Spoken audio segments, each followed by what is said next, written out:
Hey guys, tonight we're stepping off the edge of the map. You're walking into a desert where the stars feel so close you could pluck them like fruit, and yet the silence beneath your feet hums with a stranger possibility that maybe we've been here before. That maybe ancient civilizations weren't just stacking stones and staring at the sky. Maybe they were building something bigger, something we've forgotten. Here's your quick reality check.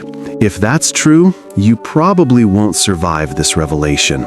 Not because it's dangerous, but because it'll keep you awake wondering how much of human history has been edited, erased, or buried under layers of polite explanation. So, before you curl up and let your thoughts wander, take a second to like the video and subscribe, only if you truly enjoy keeping me company on nights like this. Now, dim the lights, sink into the quiet, and let's ease together into the journey waiting for us tonight. The sand crunches softly under your sandals. A breeze rolls across the dunes, carrying whispers that sound almost like voices, but you know they're not. They're echoes, ripples of memory that history pretends not to hear. You tilt your head back and watch the constellations tremble. They're familiar, yes, but they don't just look like navigation markers or bedtime myths tonight. They look like blueprints, a cosmic manual waiting for someone with enough curiosity to read it. And maybe that's why the traces are missing, because knowledge this powerful isn't always destroyed.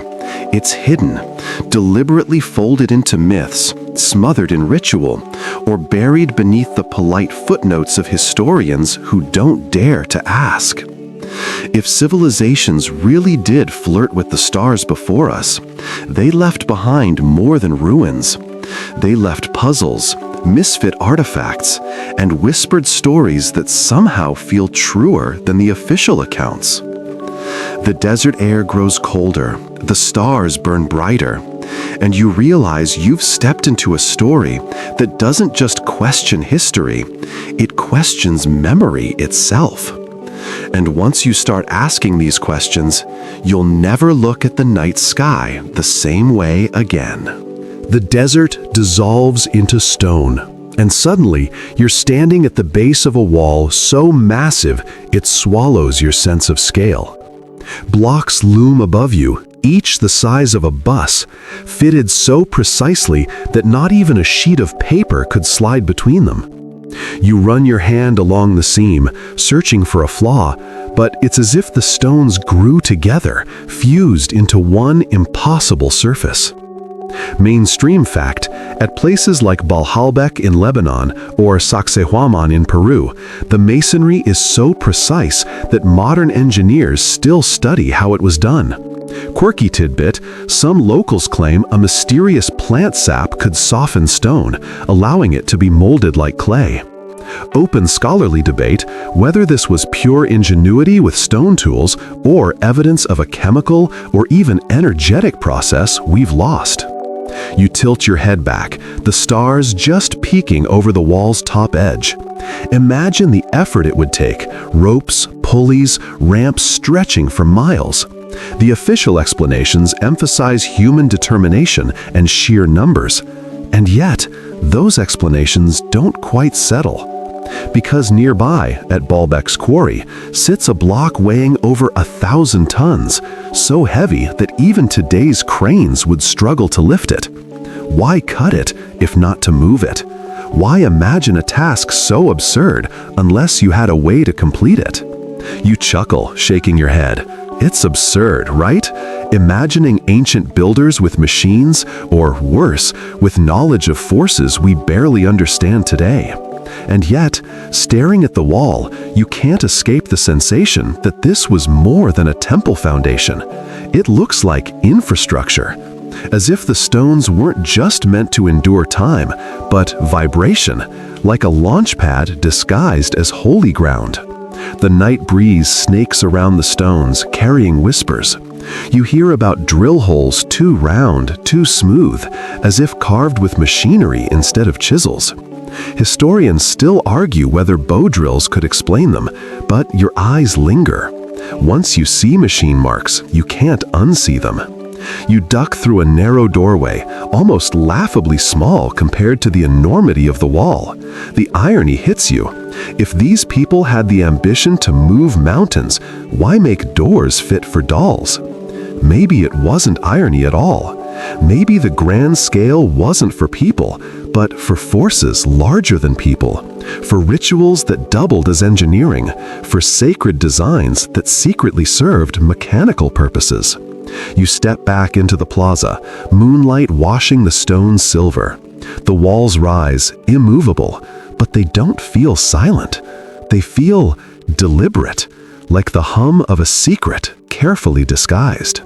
And as you turn toward the shadow of the next ruin, you can't help but wonder, if the stones themselves are telling the truth, what other parts of history have been hiding it in plain sight? The plaza blurs, and now you're on a grassy hilltop where the air feels cleaner, sharper, as though the sky has been scrubbed just for you. A ring of elders gathers around a fire, their silhouettes flickering orange against the infinite night. One raises a hand and points upward, tracing lines through the stars. His voice is steady, measured, weaving a story you've heard before, but never quite like this. Above you, Orion stretches across the dark, but here he isn't a hunter. To these storytellers, those 3 stars are a doorway. The Milky Way isn't just a scatter of dust, it's a river, a shining road traveled by luminous beings. Mainstream fact: cultures across the world built entire cosmologies around the heavens. The Babylonians charted Venus with precision that still impresses modern astronomers. Quirky tidbit: the Dogon people of Mali described Sirius and its invisible companion star centuries before telescopes confirmed it. Open scholarly debate: whether such stories came from independent skywatching, cross-cultural contact, or preserved fragments of advanced astronomical knowledge. The fire pops, sending sparks spiraling upward as though eager to join the constellations. The elder leans close, breath rich with herbs, and whispers that once, long ago, people could ride the sky road. He taps the ground with his staff, and you can't help but smile at the audacity of the claim. But before you dismiss it, your mind races. Egyptian myths speak of solar boats carrying gods across the heavens. Greek tales describe blazing chariots descending from Olympus. Hindu epics tell of Vimanas, flying palaces armed with weapons that sound eerily like modern descriptions of missiles. Different cultures, different languages, the same imagery. Sky as highway, gods as pilots. Coincidence or memory? Blurred, reshaped, sung across millennia until the details hardened into myth. You lie back on the grass, firelight warming your face as the cold night presses against your skin. The constellations above don't feel decorative tonight. They feel functional, like blueprints, coordinates carved into the heavens. Navigation, not just storytelling, a quiet manual for those who knew how to read it. Historians still argue whether myths are symbolic or literal, but lying here, you sense the overlap. Myths don't have to be fabrications. They can be mnemonic devices, hiding equations in allegory, orbital paths in poetry. And once you start thinking that way, every story becomes suspect. Every thunder god, every sun deity, every tale of beings who descend in fire, suddenly they don't read like fables. They read like manuals, heavily redacted by time. The fire burns low, but the voices linger, and as you close your eyes, the last phrase you hear is not a warning, but a reminder. The sky remembers, even if we don't. The fire sputters into silence, and when you blink again, you're no longer on the hill. Instead, you stand in a narrow chamber where the air tastes of oil and metal. Lamps flicker against walls lined with shelves, and on those shelves are objects that don't belong. Shards of glass too finely curved, lumps of metal gleaming with an unnatural sheen, gears corroded but still perfectly meshed. Your hand hovers over the most famous of them all, a tangle of bronze wheels locked together in ratios too deliberate to be an accident. The Antikythera mechanism. Mainstream fact: recovered from a Greek shipwreck, this device could predict eclipses with astonishing accuracy, functioning like a miniature computer 2 millennia before Babbage. Quirky tidbit: some researchers argue it modeled planetary motions as well, making it not just a calendar, but a cosmic simulator. Open scholarly debate. Was it a one-off masterpiece or evidence of an entire lost tradition of ancient engineering? You lift the device gently, hearing the faint tick of gears that shouldn't exist in this timeline. If something so sophisticated could vanish into the sea, how many other inventions died unnamed? Imagine Rome wielding steam engines, or Babylon with telescopes, or Alexandria with mechanical libraries. Knowledge doesn't have to be destroyed outright. It can simply slip through cracks, drowned in war, melted for scrap, or dismissed as a curiosity. You smirk. It feels like a cosmic lost and found. Scraps of genius without manuals, each one suggesting a wider world of technology that simply stopped. You imagine a craftsman scribbling formulas on parchment, only for it to be reused as wrapping for figs. A workshop burning down, erasing centuries of progress in an afternoon. Historians still argue whether these anomalies were lucky accidents or glimpses of systematic knowledge. But as you trail your fingers across the cold bronze gears, you can't escape the impression that history keeps tripping over itself, rediscovering fragments, then losing them again. The lamps gutter, shadows stretching tall across the chamber. You chuckle softly. It feels absurd, doesn't it? Like the gods dropped prototypes just to tease us. But the hum of possibility is undeniable. If these are only the crumbs that survived, what kind of feast have we lost? The chamber fades, and suddenly you're standing at the top of a stone staircase that rises out of dense jungle. The air is damp, sweet with the smell of moss and orchids, and every breath feels like it carries centuries of memory. At the summit sits a pyramid, not as massive as Giza, but just as precise, its steps leading you straight toward the stars. You climb slowly, your sandals slipping on worn edges. At the top, the view opens wide, and you notice something uncanny. The pyramid's axis aligns perfectly with the horizon. Doorways and plazas below funnel moonlight into exact patterns. You glance skyward, and realization dawns. These aren't just temples. They're calendars, observatories, maybe even launch clocks. Mainstream fact: the Mayans tracked Venus with staggering accuracy, building calendars that predicted its cycle to the day. Quirky tidbit: some temples in Mesoamerica line up not only with the sun and moon, but with star clusters like the Pleiades.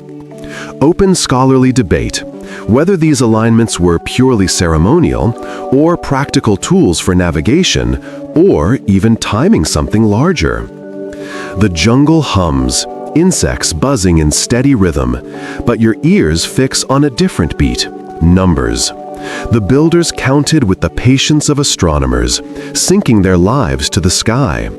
Imagine priests gathered here, painted in feathers and ash, chanting not just prayers, but data, equations disguised as ritual. Every chant a calculation, every festival a recalculation.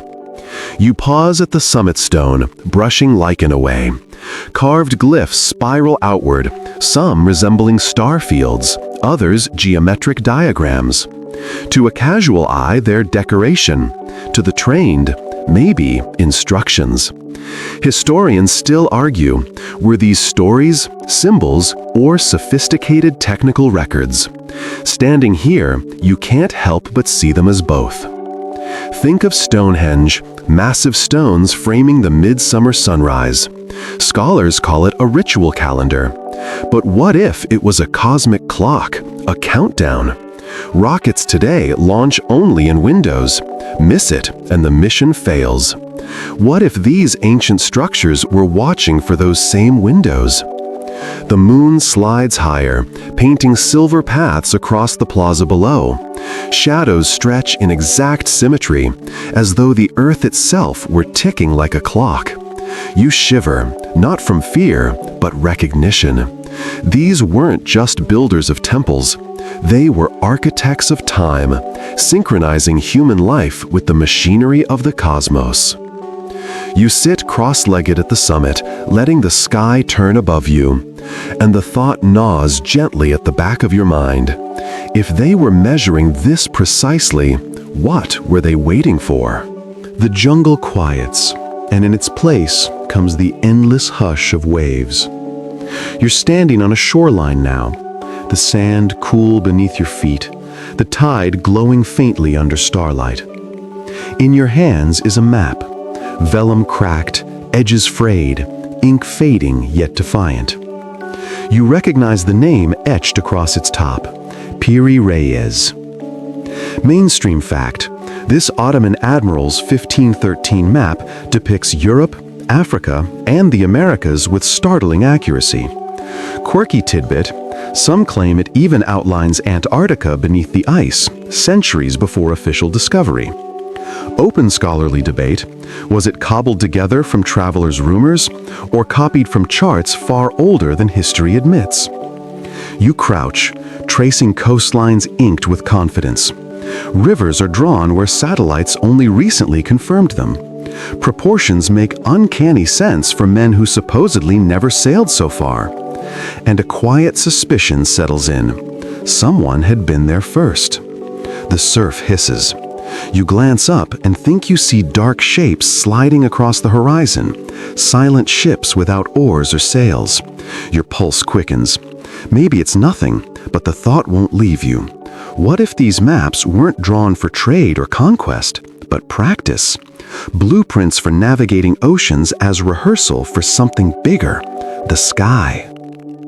You lay the map on the sand, and a breeze shifts it, almost as though pointing upward. The Piri Reis isn't alone. The Polynesians used stick charts, delicate webs of wood and shell that captured the rhythm of swells invisible to the naked eye. The Norse sagas whisper of Vinland, and across the Mediterranean, ancient charts hinted at continents beyond the Pillars of Hercules. A patchwork of knowledge, scattered across cultures, fragments of a global awareness erased or denied. A wave laps higher, soaking the parchment's edge. The stars above shimmer, and you notice how the shell patterns left by the tide mirror constellations. A navigation system in two directions, ocean and sky. Sailors and priests, mariners and astronomers, all using the same toolkit to orient themselves in vast, trackless spaces. Historians still argue whether these maps prove ancient global contact or are simply accidents of guesswork. But looking at them now, you feel a tug of recognition. Once you know how to cross oceans, the stars stop being poetry. They start being coordinates. The tide rises again, washing away the shell constellation as if erasing memory itself. You gather the fragile map before it's lost, heart tight with the thought that for every chart that survived, a dozen more may have drowned. You turn inland, sand sticking to your feet, carrying the uneasy sense that we've only seen fragments of a forgotten atlas. And if the oceans were mapped so long ago, maybe, just maybe, the heavens were mapped too. The shoreline dissolves, replaced by a sky bruised with thunderclouds. Rain lashes against your face, warm and relentless, as though the heavens themselves are emptying their lungs. You slog forward through rising water, each step heavier than the last, until you realize you're walking through someone else's nightmare, one told and retold for thousands of years. Mainstream fact: nearly every culture carries a flood myth. The Mesopotamians wrote of Utnapishtim surviving a world-ending deluge. The Hebrew Bible speaks of Noah's Ark. Hindu texts tell of Manu saved by a god in the form of a fish. Quirky tidbit: in some Native American traditions, the flood is linked not just to punishment, but to the reset of the world's calendar. Open scholarly debate whether these tales recall real post-Ice Age floods, or if they're allegories for something deeper: trauma, memory, even technological collapse. Lightning cracks, revealing what looks like rooftops beneath the water. Just for a moment, you see streets ghosting below the surface. Then the waves swallow them whole again. You laugh bitterly because it feels like déjà vu. In the Gulf of Kambat off India, sonar scans show grid-like structures now lying 6 miles offshore. Historians still argue whether it's natural seabed or evidence of a drowned city older than any civilization in the textbooks. The storm howls louder. You picture scribes clutching clay tablets, astronomers watching their careful calculations wash away in a single season, engineers salvaging what they could before everything sank. Floods don't just destroy homes, they destroy libraries, instruments, laboratories. Knowledge is fragile and water is merciless. The emotional whiplash hits you: awe at the scale of these myths, grief at the erasure they represent. Survivors carried fragments, but trauma reshaped them into story. A launch platform becomes a sacred mountain. A lifeboat of salvaged knowledge becomes a great ark. Over time, fact blurs into fable.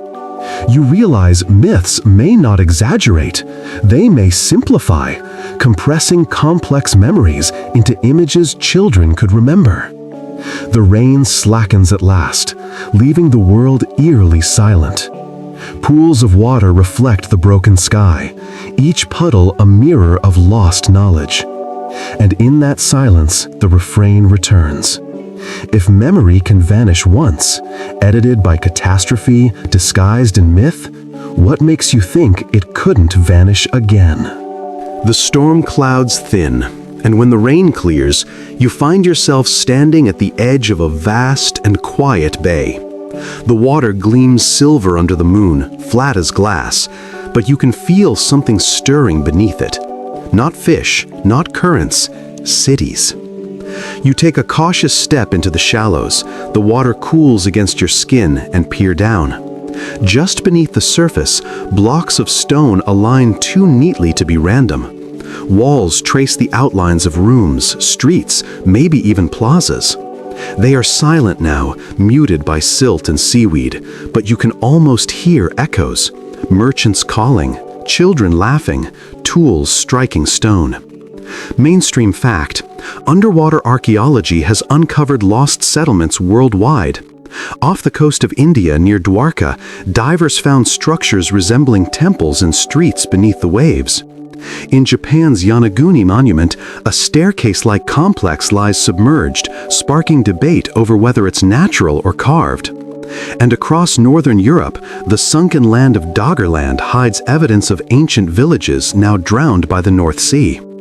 Quirky tidbit: some submerged stone alignments mirror star patterns above, as if planners wanted their cities to speak both to earth and sky. Open scholarly debate: whether these places were lost to gradual sea rise or sudden catastrophic floods that erased entire cultures overnight. You wade deeper, the water rising to your knees. The silence feels thick, protective, as though the ocean is guarding secrets too precious or too dangerous for the surface world. A carved step emerges from the silt, smooth and deliberate. You kneel, brushing away centuries of sediment, and reveal grooves that could be decorative or functional, like the sockets for machines. A current swirls, tugging at the sand, and for a heartbeat, more of the city reveals itself. a road stretching into darkness, its stones aligned with geometric precision. And then the current shifts again, covering it, erasing it, as though embarrassed by what you've seen. Historians still argue whether such ruins are truly cities or simply natural formations. But standing here, the debate feels hollow. The precision is undeniable. Civilization once thrived here. Civilization we've nearly forgotten. The waves lap at your waist now, urging you back to shore. As you retreat, you cast one last look across the water, and the moonlight catches on something metallic embedded in stone below. A fragment, a shimmer, gone too quickly to grasp. You smile sadly. Even when evidence rises to the surface, the ocean has a way of pulling it back down. You step onto the sand, soaked and shivering, carrying the uneasy truth. Whole chapters of human history may be sleeping underwater, too deep for our textbooks, but not too deep for memory.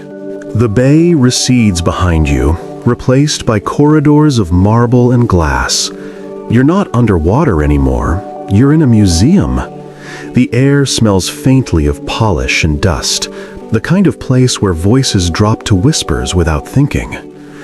Around you, artifacts sit behind glass, each carefully labeled: ritual vessel, ceremonial mask, decorative tablet. All tidy, all official. But something nags at you. The labels feel too neat, too safe, as though the real story has been filed away in a drawer you're not supposed to open.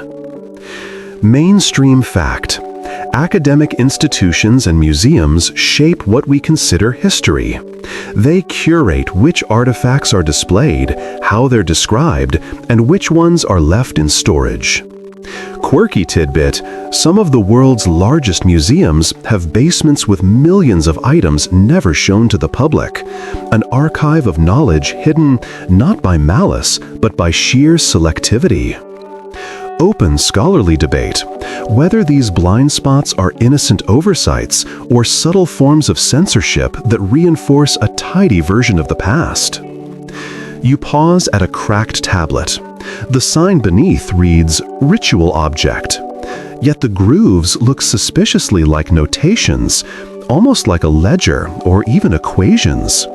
How many times has technical knowledge been dismissed as spiritual art because it didn't fit the narrative? How many tools labeled ceremonial might have been practical instruments, stripped of their function by assumption? A corridor opens to a shadowy storeroom. Rows of shelves stretch into darkness, packed with artifacts no one has cataloged in decades. Some are broken, some are duplicates, some simply defy easy classification. You step between the shelves, feeling the weight of silence. This is the real archive, the one where history goes to sleep. Looting, too, plays its part. Conquerors and colonizers carried off treasures, not always to preserve them, but to strip them of context. A carved panel torn from its temple is just decoration now. A fragment of machinery divorced from its workshop is just a curiosity. Context is memory, and once it's gone, meaning dissolves. Historians still argue whether this is systemic suppression or just human bias. But as you stand here, staring at shelves of neglected objects, it feels less like accident and more like quiet forgetting. A chill trickles down your spine. You realize that official history is not everything that happened. It's everything that survived the gauntlet of curators, looters, and interpretations. Every polished display is a choice. Every missing artifact is a silence. And in that silence, the same question echoes. If civilizations had reached higher, if they'd brushed against the stars, wouldn't we have missed it, simply because we weren't looking in the right way? The storeroom fades, and you're left standing in a courtyard at night. Flames rise high, crackling, shadows flickering like restless ghosts on stone walls. Around you, a crowd has gathered, their faces lit by firelight, their voices chanting in unison. In their hands are scrolls, codices, painted tablets, knowledge incarnate, carried like offerings. And one by one, they cast them into the blaze. Mainstream fact: history is littered with deliberate acts of erasure. The Library of Alexandria burned, whether by Caesar's soldiers, accidental fire, or centuries of neglect. Emperor Qin Shi Huang ordered countless books destroyed in China to reset culture under his rule. Quirky tidbit: in the Spanish conquest of the Americas, friars burned Mayan codices, entire libraries of astronomical and calendrical knowledge, because they were branded demonic. Open scholarly debate whether these acts were targeted suppression of inconvenient truths or simply collateral damage in waves of conquest and zeal. The fire roars, consuming parchment, leather, wood. You try to look away, but the smoke coils upward, thick with the scent of ink and centuries of memory. Every spark feels like a neuron dying in the collective brain of humanity. You pick up a half-burnt scrap before it's swallowed, the glyphs still legible. They look less like prayers, but more like calculations, columns of numbers, notations that might have tracked celestial cycles or even energy flows. With one careless toss, generations of work are erased, reduced to ash. You hear chanting swells, not prayers, but slogans. Iconoclasts hammer statues, smashing faces from gods, chiseling away the details. Imagine if one of those idols had been a schematic, encoded in its very proportions. Once destroyed, it becomes just rubble, its secrets unrecoverable. Historians still argue whether book burnings were about control or fear, but in the glow of this fire, you see something simpler: power. Whoever controls the story controls the future.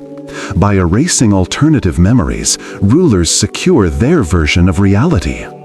The fire gutters, leaving embers glowing like eyes in the dark. You clutch the half-burnt scrap tighter, ash smudging your fingers, and realize this isn't just history, it's editing. Entire pages ripped from humanity's diary. And if those missing pages held instructions, blueprints, or warnings, then the bonfire wasn't just an erasure of ideas, it was the deliberate dismantling of possibility. The smoke drifts away, and when it clears, you're surrounded by walls etched with symbols. Glyphs dance across stone pillars, curling, looping, repeating, but you don't recognize a single one. The air feels heavy, like you've stumbled into a library where every book is written in a language no one remembers. Mainstream fact: countless scripts remain undeciphered. The Indus Valley symbols, the Rongorongo glyphs of Easter Island, the linear A tablets from Crete, all mysteries waiting to be cracked. Quirky tidbit: sometimes scribes scraped away old text to reuse parchment, creating palimpsests where hidden layers of lost writing can still be teased out with modern imaging. Open scholarly debate whether these undeciphered marks are full languages, shorthand, or even technical codes now stripped of their cultural context.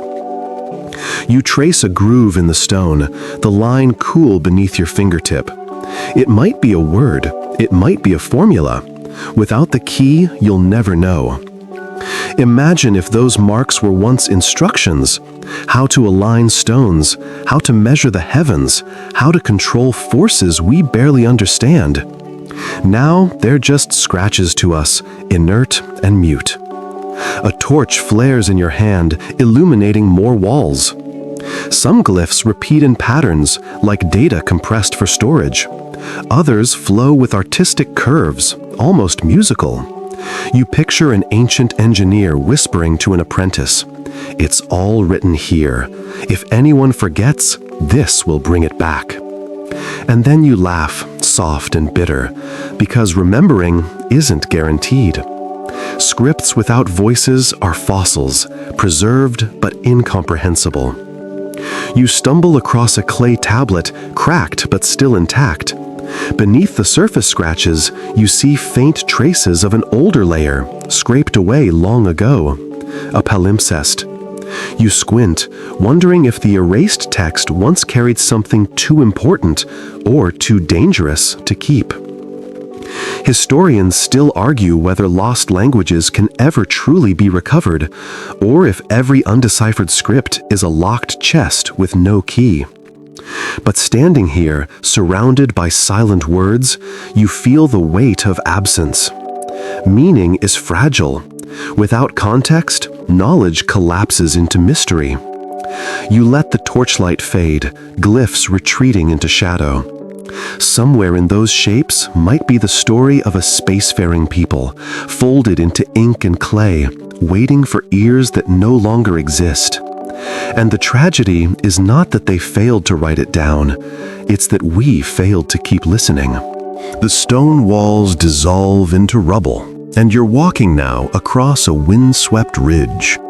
The ground is scattered with fragments, shards of glass, twisted lumps of metal, stones fused together in strange ways. At first glance, it looks like the aftermath of a fire. But when you crouch, the edges glint in a way that feels unnatural, almost technological. Mainstream fact: archaeologists have found vitrified forts in Scotland and parts of Europe, their stone walls melted as though exposed to unimaginable heat. Quirky tidbit: in India, certain ancient sites show patches of fused sand and rubble that some fringe theorists insist look like the residue of extreme explosions. Open scholarly debate whether these traces are the result of deliberate fire setting, natural lightning strikes, or something more advanced, energies that shouldn't have been in the hands of ancient builders. You lift a shard of green glass, smooth in places, bubbled in others. It feels eerily like the trinitite left behind in deserts after nuclear tests. Of course, historians dismiss the comparison. Yet your fingers can't ignore the resemblance, nor the way local legends sometimes describe cities destroyed by fire from the sky. The wind howls, carrying a smell of ozone that shouldn't be here. You imagine, for just a moment, a laboratory long gone, metal crucibles glowing, furnaces roaring with temperatures high enough to liquefy stone. Metallurgists crafting alloys lost to time. Did they create steel as strong as anything we wield today? Or plastics, long since degraded, leaving only whispers of their chemical ghosts in the soil? Your path crunches with debris. Some fragments are magnetic, clinging faintly to one another, as though still remembering their purpose. Others crumble at your touch, fragile as ash. Each one feels like evidence of an experiment erased, not by accident, but by catastrophe. Historians still argue whether these anomalies are misunderstood natural events or proof of forgotten technologies. But as you walk through the scattered field, the sheer volume unsettles you. It doesn't feel like random fire damage, it feels like industry. Like factories, reactors, or labs, burnt, buried, disguised as geology. The ridge stretches on, silent except for the crunch beneath your feet. And you can't help but laugh softly, because it feels like the earth itself is a crime scene, its evidence hidden in plain sight. If you look too quickly, you see only rocks. But pause, touch, listen, and you start hearing the echo of machines. You pocket the shard of glass, its smooth edge pressing against your palm. It's small, fragile, and yet it whispers louder than any textbook. Someone, long before us, might have held the keys to forces we're only now beginning to unlock again. The ridge softens beneath your feet, and suddenly you're seated in a circle of firelight again. Though this time, the faces around you are younger, painted in ochre, feathers woven into their hair. The air carries the scent of smoke and sweetgrass. Drums thump softly, steady as a heartbeat, while a voice rises in chant. You don't understand the words, but the rhythm sinks into your bones, as if memory itself were hiding in the sound. Mainstream fact: oral traditions can preserve information for astonishing spans of time. Aboriginal stories in Australia describe landscapes that were last visible more than 7,000 years ago, before sea levels rose. Quirky tidbit: Polynesian navigators used chants and dances not just as art, but as mnemonic codes to remember star paths across the Pacific. Open scholarly debate whether ritual stories are symbolic or literal survival guides encoded in allegory. The elder leans forward, eyes bright in the firelight, and begins a story. At first, it sounds familiar: beings descending from the sky, fire that cleansed, waters that followed.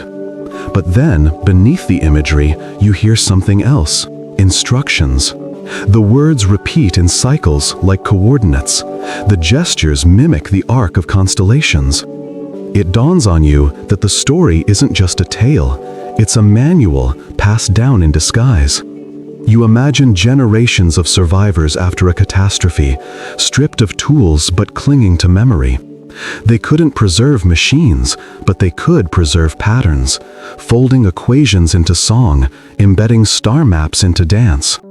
Over centuries, context faded, but the rituals endured. What began as engineering became a myth, then became a bedtime story. And yet, hidden inside, the information still pulses, waiting to be unpacked. The drumming grows faster, the chants louder, and for a dizzy moment, you feel as though the fire is lifting you upward, carrying you back into the constellations.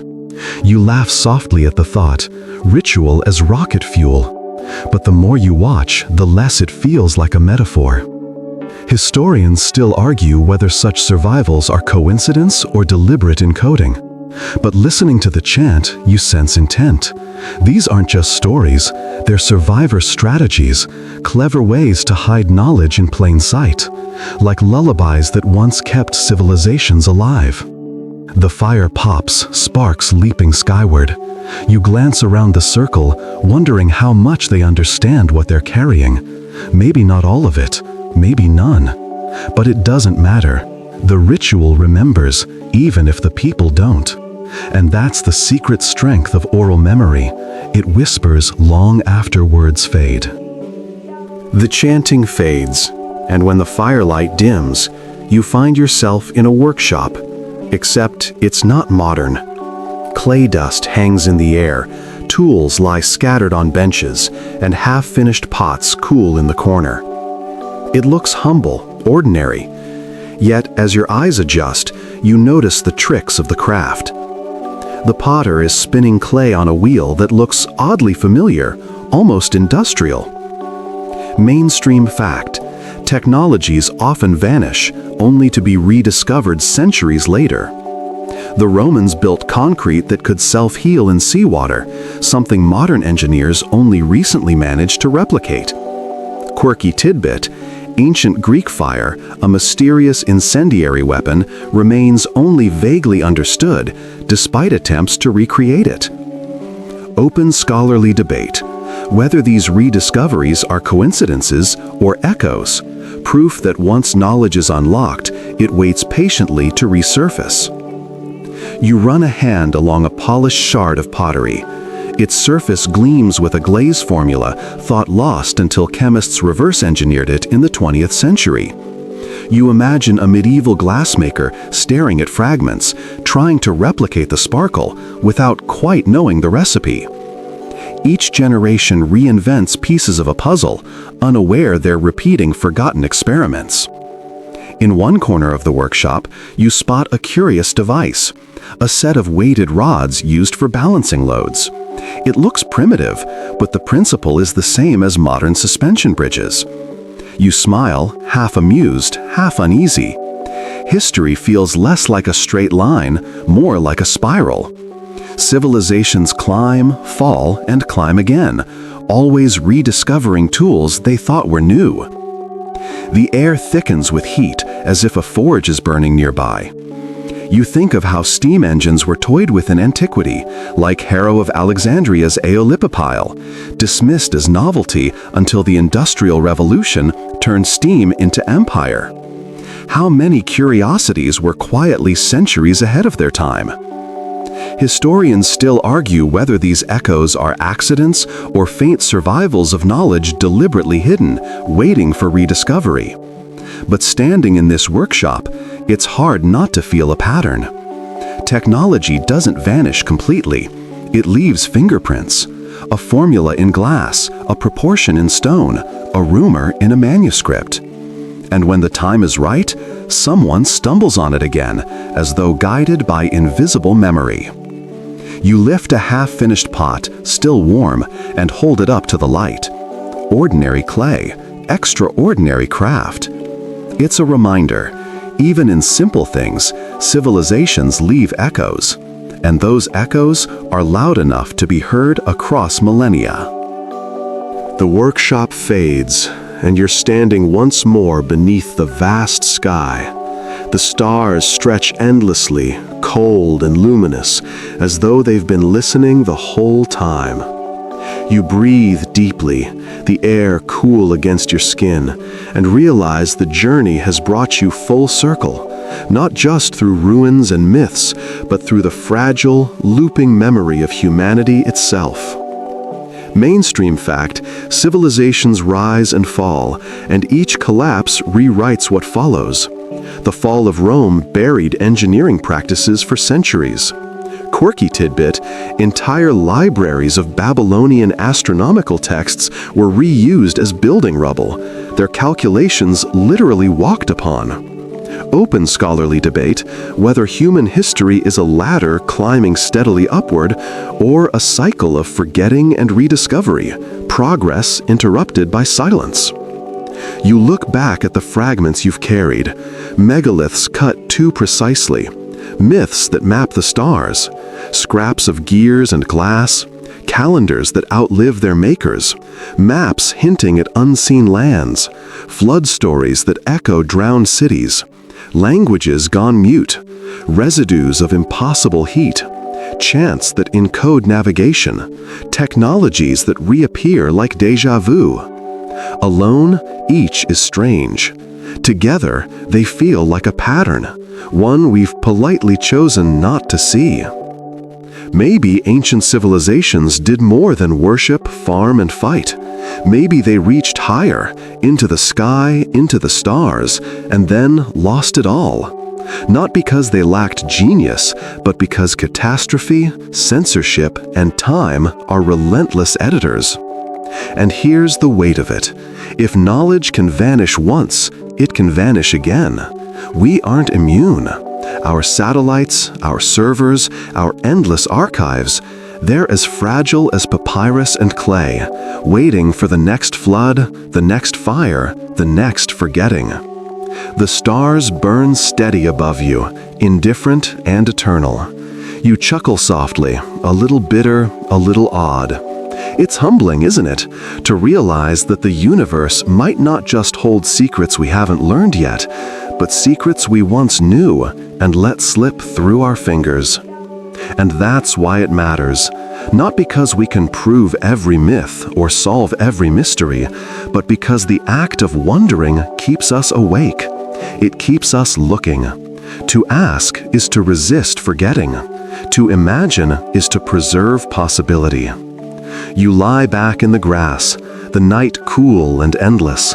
The constellations wink down, patient as ever. And you whisper to yourself, almost like a prayer, "Next time, we remember." The stars soften, their edges blurring like watercolor seeping across paper. The chill of the night eases into a comfortable stillness, and the memories of ruins, myths, and whispers fold quietly into the background. You feel your body grow heavy, your breath slower, as though the earth itself is gently tucking you in. All those questions about maps and myths, languages and fires begin to drift like smoke. Not gone, not erased, just suspended, safe for another night. The worries about what we've forgotten, what we've lost, soften into something more forgiving. Maybe forgetting isn't failure. Maybe it's simply the way memory makes room for new beginnings. The ground beneath you feels steady, cool, and solid, cradling you as the vast weight of history slips away. The stars above, which only a moment ago seemed sharp and demanding, now feel like lanterns hung in a soft curtain, glowing gently, watching without judgment. Your eyelids grow heavy. The questions lose their sharp edges, becoming round, simple, quiet. Whether civilizations once sailed the sky no longer feels urgent. The only truth that matters in this moment is the calm that spreads through your chest, the reassurance that wonder will still be waiting for you tomorrow. Breathe in slowly. Feel the air, cool and kind. Breathe out and let the weight of forgotten centuries dissolve. You are safe. The night is vast, but it is gentle. The stars are endless, but they are also patient. And as you drift, the last thought that lingers is not about erasure or mystery, but about possibility. That tomorrow, or the day after, humanity will remember enough, dream enough, to reach again. Rest now. The story has ended, and the night is yours.